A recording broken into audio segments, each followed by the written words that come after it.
కమ్మటి వాసన వస్తుంది మీ పోరనికా? ఏ నువ్వు ఒక బామ్మ పోరడంట పోరడు మా అన్నకు తీసుకుపోతున్నా. అదేందే మీ అన్నకు మీ వదిన తీసుకుపోతుంది కదా? గదొక్కటే తక్కువైందిగా.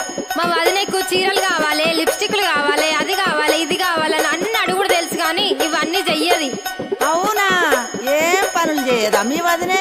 ఇంతకు ఏమేమి అడుగుతుందో జర చెప్పరాదు.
తోటి కాటే వేసావే నువ్వు సూటిగా చూసి దిల్లు టైటే చేసావే మంత్రాలేవో ఏసీ హ్యాకే చేసావే ఎలికేట్ మైండ్ మొత్తం బ్లాకే చేసావే చక్కర్లు కొడుతున్నానే కుక్క పిల్లలాగా నువ్వేసే బిస్కెట్లకు మరిగానే బాగా చాక్లెట్ గుంజుకున్న సంటి పోరలాగా నన్నే డిప్పిస్తున్నావే గిల్లా గిల్లా కొట్టుకోగా నీ రింగుల జుట్టు చూసి పాడిపోయానే నీ బొంగులో మాటలిని పాడిపోయానే రంగుల కొంగు తాకి